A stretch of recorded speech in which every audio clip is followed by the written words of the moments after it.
What's up, Colts? It's Friday, March 7th, 2014. Hi, I'm Amara. And I'm Chloe. Now let's see what's happening today at River Heights. Huh? What did you say? Have you ever said that? On Monday, March 10th, you get to have your vision and hearing tested in the library. I bet your parents and teachers say we all need to have our hearing checked, so here's our chance. Only a few students need to get their checks checked, so listen if you can to your teachers. Starts at 8:45 in the morning, Colts. Hey, did you have your breakfast cereal today? What's your favorite? Is it Cocoa Pebbles, Trix, Cheerios? Because today is National Cereal Day. Today, to celebrate National Cereal Day, fill your bowl full of your favorite cereal and enjoy. And 8th grade boys, if you plan on playing football at Roosevelt High School next year, listen up. First day of practice will be on May 31st. The most important thing to get ready is to get your athletic package completed and returned early with a sports physical. The forms will be available on our school's website under Students. Go Stangs!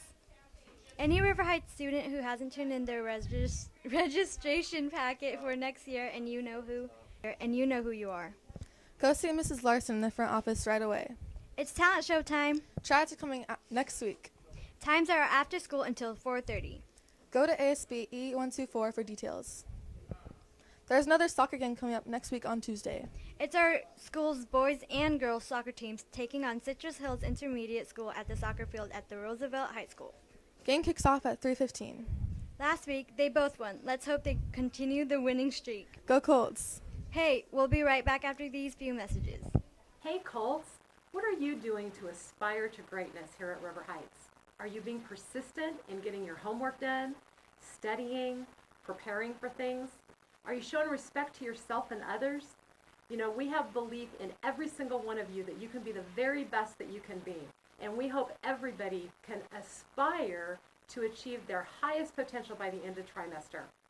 Let us know if we can do anything to support you, and keep up the great work, Colts, and give your teachers a thank you now and then. They're working really hard to help you be the best that you can be. Bye, everybody. Hi, my name is Samira Carr, and I have an inspirational speech called What Defines You. I won first place at the speech event, and I wrote this speech because I think everyone needs to love themselves. Sometimes loving yourself is a hard thing to do. There's always something that you don't like about yourself. Your nose, face, body, or just you in general. Sometimes it's hard to take a compliment because you don't think it's true. Sometimes you think loving yourself is impossible. Insecurity has been a problem for people all around the world. People think that being perfect will make us unstoppable. But really, it doesn't. It's not impossible for you to love yourself. It's impossible to be perfect. Usually, people judge people from the outside and not from the inside. This causes people to think that the outside of her body is more important than the inside, when it's the opposite. The inside of her body is what defines you. Maybe you don't have a body of a model, and maybe your face isn't blemish-free. None of that matters. Once you're out of high school, it probably won't matter what you look like. You'll probably be getting a better education than the people that you called perfect. Just try this. Write down all the things you don't like about yourself. Will any of those affect you from not going to your dream college? Can you still get a successful job without any of those on your list? Maybe it's a little hard looking in the mirror without finding at least one flaw about yourself. And you might ask, why was I made this way? Why couldn't I be like one of those pretty girls? One of my favorite authors, Shane Koiskan, made a quote from his motivational poem to this day. And if you can't see anything beautiful about yourself, get a better mirror. Look a little closer, stare a little longer. He's trying to tell you that everyone is beautiful. Some just have to look harder than others. Comparing yourself to other people is also a bad idea. Thinking that a girl or a person in a magazine is 10 times prettier than you won't help with your self-esteem. Wishing that you had another person's personality won't make you any happier. Everyone is unique in their own way. Some just don't know what it is yet. Why would you want to be a copy of someone anyway? Isn't it better just to be yourself? Who cares if everyone loves them or if they're good at everything? Changing for someone isn't a good idea. If you want to change for yourself, not for other people. Society also has a big role to play in low self-esteem. Just looking at magazines makes you feel bad about yourself. It changes people's point of view, and people start to think that if you look like a celebrity or a model, you'd be the most liked person in the world. But if you don't, you're an outcast. Nowadays, you have to wear a certain kind of trend to be cool. If you don't, it seems like someone's going to judge you if you do so. If you like a certain kind of music or a style of clothing, you're going to be put into some stereotypical trend, and that really puts you down. Marilyn Monroe was a size 14, but she was still pronounced the world's most beautiful woman. When Adele was being interviewed about her weight, she told them, "I don't make music for the eyes. I make them for the ears." They don't care what they look like. As long as you're doing what you love, nothing can stop you. Maybe you thought you were a disappointment because you don't think you can reach anyone's expectations.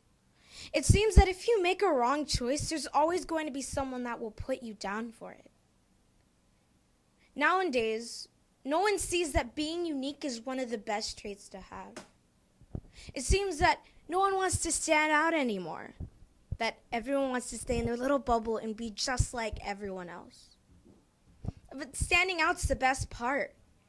It feels good to say what you want to say and just the way you want to dress and like the things you want to like without having a care in the world what anybody thinks. Yes, words hurt. You may act like they don't, but they really do.